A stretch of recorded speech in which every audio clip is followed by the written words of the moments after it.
Muito bem, meus amigos, bom dia. Um dos aspectos assim, que chama bastante atenção quando a gente estuda a doutrina espírita é a respeito do funcionamento das leis que regem a nossa vida. E uma delas, que é uma lei maravilhosa, que a gente vai buscar entender um pouco mais em detalhes hoje, é a lei de causa e efeito, ou lei de ação e reação. E é uma lei que traz muitas informações e muitos esclarecimentos a respeito do porquê a gente passa por determinadas situações na nossa vida, e a gente precisa entender isso, porque senão a gente vai caminhar um pouquinho mais revoltado. Muitas pessoas não entendem porque determinadas coisas acontecem no dia a dia, no cotidiano. Todos nós estamos vivendo uma fase de humanidade muito atribulada, A gente vê acontecendo tantos episódios trágicos, tantas notícias catastróficas na televisão, e às vezes também a gente fica sem entender por que tudo aquilo acontece. Então a lei de ação e reação é uma lei muito clara, ela funciona nos aspectos morais na vida, no nosso comportamento, nas nossas atitudes, mas ela também é conhecida na própria física, não é? A terceira lei de Newton da física fala exatamente a mesma coisa, que toda ação vai corresponder a uma reação. Então, para a gente entender um pouquinho melhor, eu trouxe uma história, porque eu acho que as histórias, elas ilustram e facilitam a gente a entender, quem sabe até a gente se identificando em alguns aspectos com os relatos que a gente tem em tantos bons livros da literatura espírita. Essa história, ela fala a respeito de um personagem que é o Sérgio, e o Sérgio, ele é um jovem, nesse momento em que nós estamos vivendo, da atualidade, ele tem 18 anos, e ele é um jovem espírita. Ele frequenta uma casa espírita e de forma muito atuante. Ele participa dos estudos, das reuniões de trabalho da casa, ele é muito engajado nas atividades sociais da casa, então, na ajuda que o centro oferece para pessoas de carência material e espiritual. Então, um jovem muito atuante dentro da casa espírita onde ele frequenta, e muito querido. As pessoas gostam muito do Sérgio, porque ele é um jovem muito dócil, ele é um rapaz muito agradável, muito carinhoso no trato com as pessoas. Então, por onde ele passa, facilmente ele trava uma amizade com as pessoas gostam muito dele, realmente. Mas ele tem uma característica interessante nessa existência. Desde que ele nasceu, então ele traz isso de nascença, ele nasceu com uma deformação do lado direito do rosto. Então, quando nasceu o bebezinho que a família esperava, ele nasceu e já de bebê ele tinha aquela máscara meio retorcida no seu rosto. Isso gerou um certo choque nos pais, imagina, Porque os pais, de alguma forma, sempre esperam e sonham na expectativa de ter um filho perfeito, um filho idealizado, da maneira como eles sonharam. Tudo bem, claro que ele era perfeito, não tinha nenhuma limitação física, nenhuma limitação intelectual, muito pelo contrário, é super inteligente, mas ele tinha aquele detalhe, e isso foi gerando ao longo da infância dele uma certa indiferença dos pais. Ele foi criado, mas os pais não eram aqueles pais carinhosos, afetuosos, eles eram pais ricos, era uma família rica, que ofereceu tudo o que ele precisava em termos de educação, de conforto que poderia oferecer para um filho. Nunca negaram nada, muito pelo contrário. Tinham muita disponibilidade em oferecer as coisas materiais, mas o carinho e o afeto não.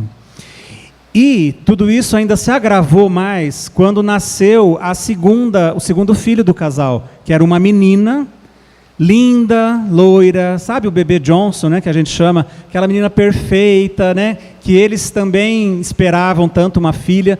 Quando essa menina nasceu, toda a atenção e afeto dos pais foi ainda mais dirigido para ela. E o Sérgio, o menino Sérgio nessa época, adorava a irmãzinha, mas ele percebeu claramente que os pais tinham uma preferência por ela na família. Mas ok, a vida continuou, ele se tornou adolescente, e no momento da nossa narrativa de hoje, ele tem 18 anos, ok? Muito assíduo na casa espírita, como eu falei para vocês. Ele era um rapaz que, de alguma forma, também apresentavam um comportamento triste, não é? Porque ele já estava naquela fase de se interessar afetivamente por uma outra pessoa. Então ele queria estabelecer um relacionamento, ele queria namorar, ele sentia falta de ter esse relacionamento na vida dele. Mas quando ele se aproximava das meninas, as meninas olhavam no rosto, davam uma risadinha e falavam, não, né? Se afastavam ou faziam até uma chacota ali com ele. Tudo isso foi trazendo mais sofrimento, ele foi se tornando, de alguma forma, um rapaz muito bom, muito querido, mas com um perfil de tristeza, de amargura interna. Ele foi ficando cada vez mais retraído, porque ele percebia que as pessoas olhavam para ele de forma diferente. Estava estampado no rosto dele aquela máscara, né, aquela deformação facial.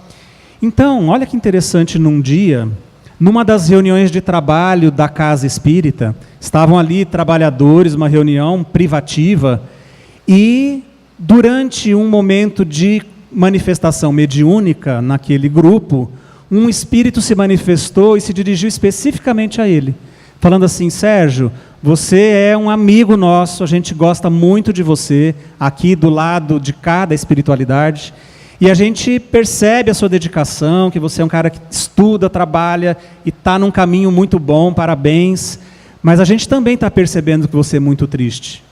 E a gente então teve permissão, o Espírito falou, de te mostrar algumas coisas da sua vida anterior, para que você, quem sabe entendendo a relação do que está acontecendo hoje, com o que você viveu no seu passado, você consiga levar a sua vida de uma forma um pouquinho mais equilibrada e mais, né, produtiva. Tá?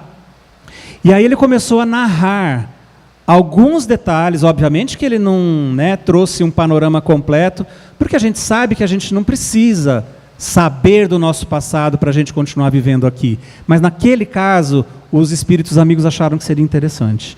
E aí a gente vai entender como que essa lei de causa e efeito funciona.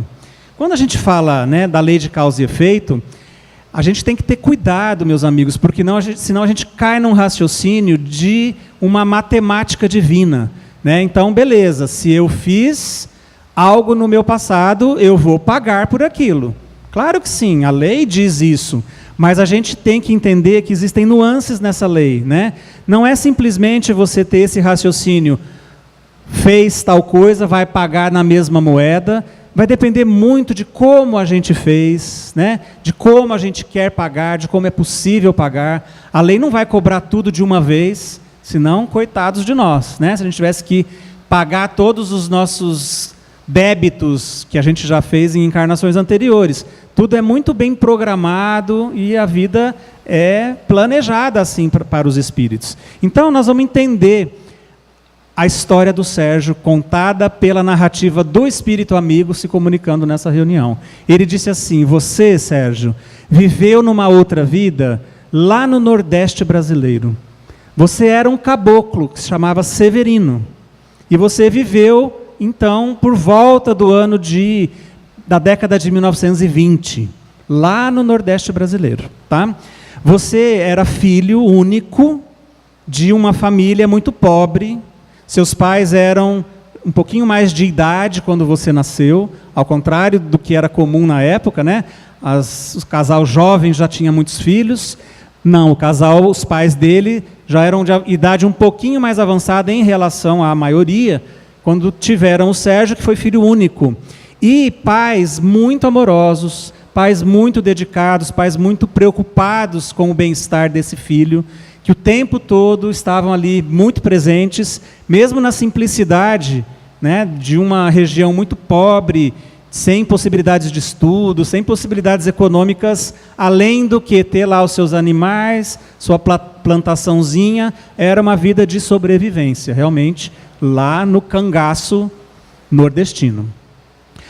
E o Espírito disse que um detalhe interessante na vida dele, nessa época, nessa encarnação, é que ele era um homem, né, se tornou um homem de grande beleza física. Então, por onde ele passava, chamava a atenção, né, o porte, a beleza física que ele tinha. e principalmente em relação às mulheres, né? Um comportamento que o Severino começou a adotar, porque ele percebeu que as mulheres se interessavam por ele, né? Ele começou a estabelecer relacionamentos amorosos, mas muito instáveis, né? Um dia ele se interessava por uma mulher, né? Vamos dizer assim, dava uma namorada com ela, já enjoava daquela, percebia que tinha outra interessada, ele simplesmente largava, abandonava aquela e ia se relacionar com uma outra pessoa, e assim foi, pulando de galho em galho ao longo da sua existência, tá? Claro que a vida era de muitas dificuldades, então já disse para vocês, uma vida ali naquela região que ainda hoje a gente observa grandes dificuldades econômicas e de subsistência ali por parte de algumas pessoas. Naquela época, pior ainda, né? Não existiam recursos nenhum. As vilas eram super pequenininhas e ali havia pouca possibilidade de você falar, ok, vamos mudar de vida, vamos fazer uma vida diferente. A vida era tocar a vida do jeito que acontecia ali. E um detalhe ainda mais interessante que o Espírito falou, era assim, que ele também era conhecido por ser um grande cantador de viola. Então, à noite, as pessoas gostavam de se reunir, né, à beira de uma fogueira, por exemplo, ou numa festividade, e escutar o Severino cantando, porque ele era um ótimo cantador de viola. Que tipo de música provavelmente ele cantava naquela época? Fiquei pensando, né? Eu acho que talvez é a música do povo, né? A música popular das pessoas do povo. Então, eu acredito que seria algo do que a gente hoje conheceria como a tal da sofrência. Sabe a música sertaneja de sofrência? Ah, é porque você me abandonou, né? Porque eu te amo e você me largou. Aquela história toda que a gente escuta, né, bastante, inclusive hoje, na nossa música popular sertaneja. Então, ele era um grande cantador. Cantava, as pessoas ficavam encantadas de ouvi-lo à noite. Então, imaginem vocês, né? Dá para a gente imaginar a questão presente na vida desse espírito. Um homem muito bonito, fora dos padrões daquela região e daquela época, e que tinha esse poder, né, de encantar as pessoas com a sua voz, com a sua música. Então, ele era uma pessoa que atraía muito facilmente as pessoas, especialmente as mulheres, tá? Disse para vocês que era uma região de cangaço, então, se vocês lembrarem disso, o cangaço foi um tipo de situação vivida lá no Nordeste. Existiam bandos de cangaceiros que, na verdade, eram os que ditavam as normas e o que tinha que acontecer ali, né? Principalmente no sertão, nas vilas pequenininhas, onde praticamente não existiam autoridades, né, instituídas de polícia, de delegados e tudo mais. A vida era regida por essas normas, tá? Existiam bandos de cangaceiros diversos e eles é que ditavam o que tinha que acontecer, quem podia fazer tal coisa, e assim foi, tá? Então, resumindo, nessa existência desse espírito que se chamava Severino, ele teve, a gente poderia destacar alguns comportamentos dele. Lembra que eu falei que ele tinha pais amorosos? Pais que diziam para ele assim, Severino, muda de vida, meu filho, arruma uma mulher boa para você casar, não fica aí pulando de galho em galho, isso aí é ruim para você. E ele não quis saber, tá? Ele não recebeu essa informação, esse cuidado dos pais, essa orientação, mesmo de pais tão simples, né? Sem cultura, sem educação esmerada, mas pais amorosos que queriam o bem dele. Ele não deu ouvidos para as orientações dos pais e realmente continuou naquela vida, né, de relacionamentos muito instáveis, e morreu assim, morreu solteiro, morreu sem ter constituído uma família, e foi assim a vida desse espírito nessa encarnação, do lado afetivo. Por outro lado, ele tinha uma certa revolta com a pobreza, sabe? Ele queria mudar de vida, ele queria oferecer também algo melhor para os seus pais, mas aquela região realmente não permitia. E, na verdade, ele acabou sendo convidado, vamos usar assim, forçosamente, a entrar para uma vida de cangaceiro. o bando de cangaceiros daquela região chegou para ele num determinado momento e disse assim: olha, ou você entra para o nosso bando e a gente te protege aqui e você continua a sua vida, ou então você larga a sua casa, leva teus pais para outro lugar, porque a gente quer a sua casa e quer a sua terra. Se você não entrar, se você não virar um de nós, a gente vai vir aqui, vai matar seus animais, queimar a sua plantação, quebrar a sua casa e você vai ter que ir embora. E ele então, que já tinha, né, uma certa revolta com aquela situação de pobreza, não por maldade, né, não porque ele queria se tornar um cangaceiro e praticar atos de violência, mas ele acabou assim: o que eu vou fazer, né? Para onde que eu vou levar meus pais, mais velhinhos já? O que eu vou fazer? A gente não tem para onde ir mesmo. E ele acabou então falando: ok, eu me torno um de vocês, eu entro para o bando de cangaceiros também. E, mais uma vez eu digo para vocês, não por maldade, não por desejo de aproveitar aquilo e falar: então agora eu vou fazer, vou quebrar, vou mandar aqui também. Ele acabou entrando e tendo que obedecer às ordens dos cangaceiros, tá? Então ele fez muita coisa errada. Ele quebrou casa de muita gente, ele matou animais de muitas famílias, queimou plantações, né? Assim que funcionava a coisa. Então, vamos lá. Ele, nessa encarnação, o Espírito falando, hein? O Espírito narrando essa história, na reunião mediúnica. Falou assim: olha, basicamente você, nessa última existência, teve 2 grandes erros. Primeiro, o mau uso da força física. Como cangaceiro, você fez atos de violência, você prejudicou muitas famílias, né?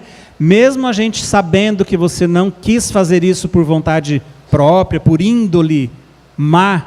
Não, você era uma pessoa legal, mas você fez, tá? E segundo aspecto de erro, de mau uso que ele fez nessa existência foi o da beleza física. Então, muitas mulheres foram traídas, muitas mulheres foram abandonadas por ele seduzia, ele encantava, e de repente se interessava por outra, e bye bye, aquela lá, não importa se ela estava sofrendo, chorando, descabelando, para ele não fazia muita diferença, tá? Ele continuou nesse tipo de comportamento aí. Muito bom. Só que a vida passa para todos nós, né, pessoal? Passou também para o Severino, e chegou um momento em que os pais morreram, ele ficou lá, aquela vidinha do mesmo jeito, ele envelheceu e desencarnou. Ao desencarnar, ele se percebeu no mundo espiritual, né? Teve até uma recepção de amigos e tudo mais. E quando a gente cobra a consciência novamente, quando a gente está lá no mundo espiritual, a gente revê, meus amigos, tudo aquilo que a gente fez. Passa em retrospectiva a nossa vida que acabou de terminar. A gente faz uma avaliação daquilo. E esse despertar para o Severino no mundo espiritual foi muito dolorido. Porque ele reconheceu claramente os erros que ele tinha feito, né? Pesou no coração dele o fato dele ter se transformado num cangaceiro, de ter feito tantas coisas erradas e prejudiciais. Mas o que pesou mais na consciência desse espírito foi o mau uso da beleza física. E aí, através de um processo que na doutrina espírita a gente conhece perfeitamente, ele acabou plasmando, formando no seu perispírito aquela máscara de deformação facial. Então veja que quando a gente desencarna, né, quando encerra a nossa existência física aqui, nosso corpo físico fica aqui, vai se desintegrar e fazer parte da Terra novamente, mas a gente sobrevive no mundo espiritual com o nosso corpo energético, nosso corpo perispiritual, que Allan Kardec chamou de perispírito. E esse corpo, ele é muito plasmável, ele tem uma plasticidade, ou seja, ele reflete aquilo que nós estamos pensando e sentindo. Então, se a minha mente está perturbada, está desequilibrada, isso vai ter um reflexo nesse corpo energético, a tal ponto que, por uma culpa muito grande, de ter reconhecido que fez coisas muito erradas, no aspecto da beleza física, do mau uso dela, ele acabou, ele próprio, plasmando aquela deformação, aquela deficiência no seu rosto. E aí, veio para uma reencarnação seguinte, né? perispírito marcado, perispírito deformado por ele mesmo, aquela deformação passa para o corpo físico. Tá? Assim a gente tem a origem de muitas enfermidades de nascença, aquelas em que o espírito traz já, né, do seu passado, imprime na formação do novo corpo físico aquilo que é o próprio resultado das ações anteriores dele. Muito bom. Por aí a gente tira uma reflexão importante, não é? Veja bem, o Sérgio renasceu com uma deformação facial não por castigo de Deus. Não é a lei de Deus que promove castigos ou absolvições na nossa vida, né? O que aconteceu? Ele se sentiu culpado. A consciência de culpa lá intimamente nele é que promoveu aquela deformação. Então a gente recorda muito claramente do Livro dos Espíritos, né? Questão 621, famosa, lá onde Allan Kardec recebeu a informação. As leis de Deus estão escritas na nossa consciência. Não tem tribunal, ninguém está julgando ninguém, falando, olha, você abusou da beleza física, então nós condenamos você agora a renascer com uma deformação no rosto. Não existe isso.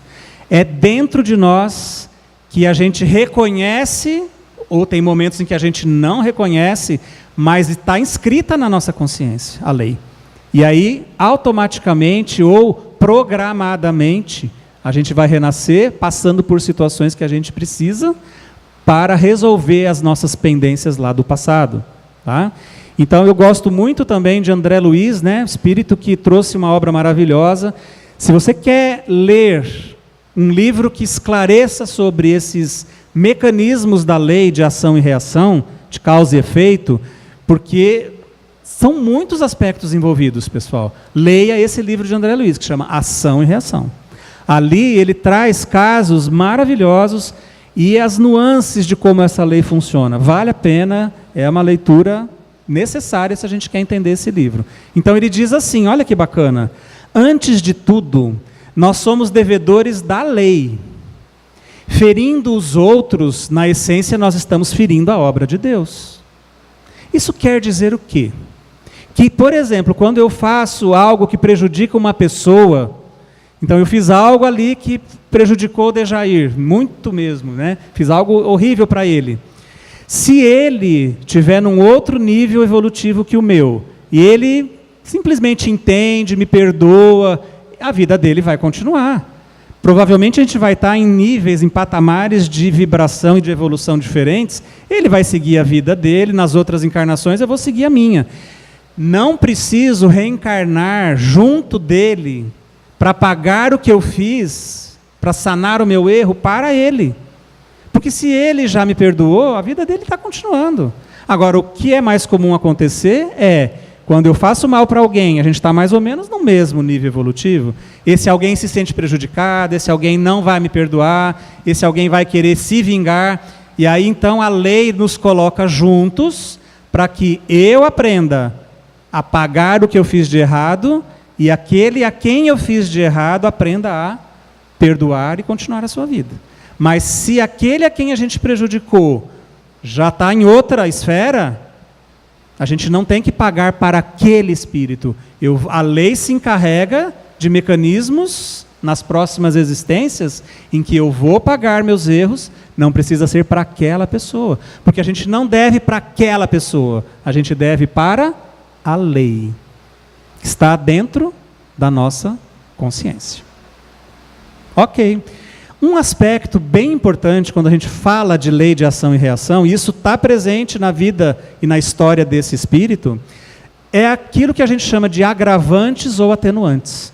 Então, tudo que a gente faz está dentro de um contexto, né? A gente tem consciência mais clara ou não do que nós estamos fazendo, ou a gente faz com o desejo claro de estar realmente fazendo aquela ação ruim. Tudo depende, então, das situações ali. Dentre agravantes e atenuantes, a gente poderia colocar que esse espírito, o Severino, na época que viveu como cangaceiro, ele teve como atenuantes das responsabilidades dos erros dele a própria situação social, em que aquela extrema pobreza, poucas opções realmente. Então, o que eu posso fazer aqui para não entrar nesse bando de cangaceiros? Ele tinha muito poucas opções, tá? E não teve a intenção. Ele não era um cara ruim. Ele acabou fazendo porque estava ali envolvido no meio das questões do cangaço. Não que ele não seja responsável. Tudo aquilo que a gente faz, nós seremos responsáveis. Mas a gente vai ter atenuantes conforme essas situações aconteceram na nossa vida. E, por outro lado, a gente tem agravantes, que podem, então, agravar a nossa responsabilidade, se a gente sabe que aquilo que nós estamos fazendo é errado. Então, quais eram os agravantes, ou foram os agravantes? A própria música, olha só, né? Ele era um cara que cantava a música, ele cantava a dor da traição, a dor do abandono. Ele era um ótimo cantor, ele sabia como aquilo era ruim, dolorido e sofrido, e mesmo assim ele traía e abandonava as mulheres. Tá? Ele era conhecedor daquela situação toda. E também a orientação dos pais. Então ele teve pais que orientaram ele. Falaram: Severino, larga essa vida. Severino, sossega, casa com uma moça. Severino, né? Toma jeito. Em nenhum momento ele quis ouvir. E aí a gente começa então, né, a fazer as correlações entre essas duas existências. Dá para a gente pensar, né, em a lei de ação e reação funcionando nessa história? O Sérgio é esse jovem espírita de 18 anos. Eu já falei várias coisas para vocês da vida dele. Um jovem, trabalhador, primeiro filho de pais indiferentes, teve a irmãzinha. Agora a gente fica pensando assim, né? Claro, ele teve pais amorosos como Severino. Ele não quis, não aproveitou, não valorizou essa orientação. Agora ele renasceu e os pais eram indiferentes. Então é uma situação para ele aprender a valorizar a influência dos pais, que ele não teve, né? A deformação facial, facilmente a gente faz também essa correlação. Abuso de uma beleza física, numa encarnação passada, renasceu com uma deformação facial nessa, para valorizar as coisas diferentes, né? Tá facilmente da gente entender. Agora, olha que interessante, ele teve uma família muito pobre, lá na encarnação como cangaceiro, e agora ele renasceu numa família rica. Será que ele não tinha que renascer pobre de novo? Numa situação de pais indiferentes e uma família, né, bem sem condições financeiras, porque ele não soube aproveitar, ele se revoltou lá contra a pobreza. Então observem que a lei de ação e reação, ela envolve muitas sutilezas na vida. Aquilo que vai ser o melhor para cada espírito. Não é uma matemática fechada. Então não é assim, não valorizou a orientação dos pais, pais indiferentes. Nasceu pobre, não conseguiu ter valorização dessa vida, vai nascer mais pobre ainda. Não é exatamente assim. Tudo depende de uma série de circunstâncias e de planejamentos dessas encarnações. Ele era um jovem muito ligado à promoção social espírita, né? Ele ajudava muito nas atividades de assistência social lá do centro. Ele ajudou muitas famílias. E o espírito, ainda falando com ele na reunião mediúnica, disse: sabe, muitas dessas famílias que você está ajudando hoje aqui no centro, algumas são famílias que você prejudicou lá no passado, que você quebrou a casa deles, que você queimou a plantação deles. Hoje você está conseguindo refazer isso através do bem que você está praticando para essas famílias. E a sensação de rejeição amorosa, tanto dos pais quanto das mulheres. Então ele queria se aproximar das mulheres para estabelecer um relacionamento afetivo. As mulheres olhavam para o rosto dele e falavam: não quero. E ele se sentia, né, para baixo, deprimido, rejeitado amorosamente. Tá? Muito bom. Essa sensação de rejeição é algo extremamente importante na vida desse jovem. Porque olha o que poderia acontecer. Falei para vocês que ele era um jovem de família rica. Não é verdade? Veja bem se não poderia acontecer esse caminho na vida dele. Um jovem rico, conhece uma menina que sabe que ele é rico, de família rica, fala assim, coitado, ele é feio, né? Tem essa máscara no rosto, mas eu vou me casar com ele, porque aí a gente fica junto aí uns 3, 5 anos, eu peço o divórcio, cato a minha metade e vou embora. Ele seria novamente traído e abandonado. E isso poderia estar dentro da previsão do mecanismo da lei, porque ele fez por merecer, vamos dizer assim, não é? Mas o que estava acontecendo? Ele estava construindo um caminho novo nessa existência. Ele estava se fortalecendo, né, com o conhecimento da doutrina espírita e de outras vivências do dia a dia dele, e ele estava entendendo que não era simplesmente, se entregar amorosamente à primeira pessoa que conseguisse estabelecer um relacionamento com ele, porque realmente ela poderia ser uma pessoa interesseira. A gente tem no Espiritismo, pessoal, uma trilogia de funcionamento da lei de ação e reação. Lá no livro Céu e Inferno diz assim: arrependimento, expiação e reparação são as 3 condições necessárias para a gente apagar os traços de uma falta. Então, se eu errei, não basta só eu me arrepender. Me arrependi, perdão Jesus, perdão meu Deus, né? Tudo bem, o arrependimento é necessário. Não basta só resgatar um erro, pagar um erro. A gente precisa reparar o erro. Aí sim a conta fecha. Só se arrepender, só sofrer a mesma coisa que você causou lá no passado, não fecha a conta. Somente a reparação pode anular o efeito ao destruir a causa. Então a gente, quando está diante das situações que a gente está precisando resgatar um débito do passado, arrependimento, pagamento e reparação. Por isso que a ação no bem é tão importante, porque ela faz a gente criar novas causas que vão, né, trazer essa possibilidade aí de não ter que sofrer tanto. O que acontecia com o Sérgio? A transformação interior que ele estava passando agora, né, nessa vida cheia, ainda mesmo tendo uma vida com abastança e riqueza material, ele estava sofrendo emocionalmente, né? Mas tudo isso foi fazendo o quê? Uma transformação interior. Foi fortalecendo ele intimamente, desarmando essa armadilha de ser traído e abandonado. Então ele estava entendendo agora, ele tinha entendido o que é um relacionamento, que a gente não pode simplesmente usar o outro, abusar do outro emocionalmente, tá? E à medida que ele entendeu isso e foi crescendo, ele foi vendo assim, olha, não vou simplesmente namorar com a primeira que quiser e às vezes está só interessada na minha grana. Então ele foi aprendendo a desarmar essas questões. Eu trouxe aqui também para a gente ler, olha, a questão número 1000 do Livro dos Espíritos. Olha que bacana. A perda de um dedo mínimo, quando se esteja prestando um serviço, apaga mais faltas do que o suplício da carne suportado durante anos, com objetivo exclusivamente pessoal. Então, quando a gente está ali diante de uma situação na nossa vida em que a lei está cobrando aquilo que a gente fez de errado, quando eu faço isso no trabalho, no bem, eu estou conseguindo resgatar de forma muito mais fácil. Eu vou passar rapidamente, isso aqui é um esqueminha que eu montei para uma outra apresentação, não é o nosso foco aqui, tá?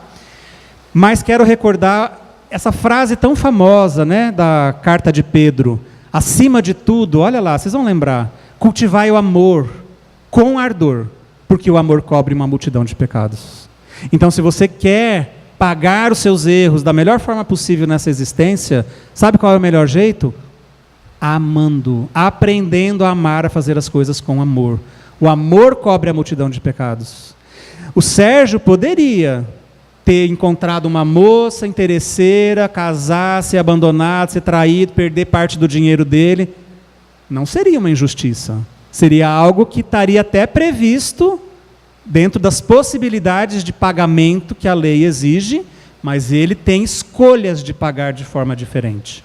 Tá? E olha só, André Luiz de novo, agora num outro livro, Evolução em Dois Mundos.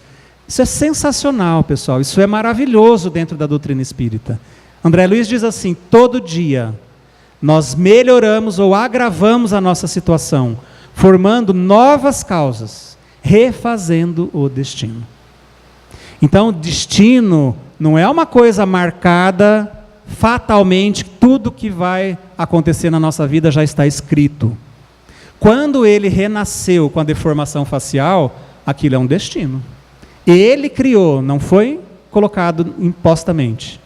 Tá? Aquilo é uma consequência que ele quis assumir. Agora, ser traído, ser abandonado, encontrar uma pessoa legal ou não, estava dentro das possibilidades de escolha dele nessa existência. Se ele escolhesse bem, ele conseguiria gerar novas causas, né? Atuando lá na ação social espírita, ajudando as famílias no serviço que o centro oferecia, ele estava gerando novas causas, que vão trazer novas consequências. Tudo é ação e reação, não é só do passado. O que eu faço hoje é ação. E a reação vai acontecer agora também. Não é só de uma encarnação para outra. O que eu faço agora nessa existência pode interferir na maneira como a reação do passado está chegando na minha vida. Eu estou reconstruindo o destino a cada dia. Todos os dias. Todos os dias. Então, a ação no bem, ela pode nos mudar por dentro e vai nos permitir construir um novo destino. Meus amigos, não basta sofrer, né? Eu acho que a gente tem que entender bem quando os espíritos nos colocam a dor como instrumento de aperfeiçoamento e de evolução espiritual. E é verdade. Muitas vezes a dor é a nossa melhor professora. Só através da dor, às vezes, a gente desperta e fala, ok, precisamos mudar, desse jeito não dá mais mesmo. Mas a dor não é a única forma de evoluir e de aprender no esquema divino. Se a gente quiser optar por fazer o bem, aprender pelo amor, a nossa evolução vai ser muito mais rápida. O nosso processo de aperfeiçoamento vai ser muito mais rápido. Algumas pessoas têm esse viés incorreto de interpretar a lei de ação e reação. Então, dizendo assim, olha, a minha vida é tão sofrida, né? Minha vida é tão difícil, mas eu acho que eu estou pagando os erros do meu passado, né? Então você fica lá sofrendo, 20, 30, 50 anos sofrendo. Só que não é uma questão de sofrer. Se você não estiver aprendendo com o sofrimento, você sofreu 50 anos e vai voltar na outra encarnação e continuar sofrendo, porque o que importa não é sofrer, o que importa é aprender a lição. A dor, ela existe para nos mostrar uma lição. Se eu aprendo a lição, beleza, próxima experiência, vamos lá, vamos continuar vivendo. Não precisa se apegar na dor. A dor, ela tem uma função educativa, de nos fazer entender e melhorar e progredir. Não de nos fazer sofrer por sofrer simplesmente. Então, sofrer por sofrer não é caminho de progresso espiritual. É sofrer com aprendizado e olhando aquilo que a vida quer ensinar. Tá? E é o que ele estava fazendo. Olha lá, já me adiantei aqui, né? Sofrer por sofrer não significa crescimento e evolução. A gente tem que tirar a lição. Então, seria momento, né, da gente fazer essa reflexão. Nós que estamos aqui juntos estudando hoje. Que será que a vida tem me mostrado? Que mensagem oculta a vida está me enviando através das dores que eu atravesso? O que é que eu estou precisando aprender com essa dor? E não só, Senhor, ok, eu sofro, obrigado pela dor. Não, qual é a lição? Qual é a lição que eu tenho que aprender? Né? E transformar a dor em crescimento interior. Depois dessa reunião mediúnica, o Sérgio se transformou. Ele captou realmente os detalhes que o Espírito quis mostrar para ele, gentilmente, né, para o bem dele. E ele entendeu muito tudo isso que a gente está estudando junto aqui.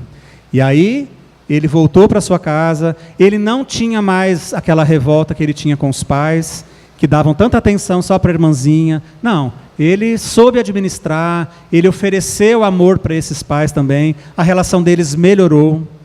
Ele ficou mais seletivo nos contatos que ele fazia com as mulheres. Então, ele foi fazer faculdade. A história continua assim. Ele encontrou lá, no ambiente universitário, uma jovem que se interessou de verdade por ele. Eles começaram a namorar e eles se casaram. Não vou dizer que foram felizes para sempre, né? Porque a gente não conhece a história no final. Mas, meus amigos, essa história mostra para a gente as possibilidades que a gente tem na nossa vida de aproveitar realmente as chances para sermos felizes. Não é nos entregarmos à dor e sofrimento. A aceitação, ela faz parte da vida. A gente tem que aceitar aquilo que está acontecendo na nossa vida. Mas aceitar no sentido de, ok, isso já é real, isso já está acontecendo, mas como eu posso melhorar? Como eu posso tirar lições de tudo isso? Né? Porque senão a gente simplesmente faz uma aceitação passiva da dor, do sofrimento e não cresce com aquilo, né? A gente tem que aceitar para conseguir transformar aquilo que é possível transformar. Obviamente que essa história é uma história fictícia, mas ela bem que poderia ser realidade, né? Ela bem que poderia ser verdadeira mesmo em muitos aspectos. Mas o objetivo nosso é trazer essas reflexões. A lei de ação e reação, de causa e efeito, ela está funcionando na nossa vida. De todos nós. Basta a gente prestar atenção naquelas coisas que se repetem, naquelas coisas que se tornaram um padrão no nosso comportamento. Aquilo a gente tem que refletir e mudar. Então, que diante da dor, diante das oportunidades que a dor traz para nós, para todos nós, a gente vai estar diante da dor em todos os momentos da vida. Que a gente consiga enxergar a dor como essa grande oportunidade de crescimento, mas não de se entregar simplesmente à dor. Oportunidade de superar, aprender e progredir sempre. Eu queria agradecer a atenção de vocês. Espero que, esse tema suscite as nossas reflexões. E, de verdade, eu faço a indicação muito enfática da gente ler o livro do André Luiz, Ação e Reação, porque ali a gente vai encontrar um maravilhoso ensinamento a respeito dessa lei tão importante para nós todos. Combinado? Grande abraço para vocês, obrigado pela atenção, ótimo domingo.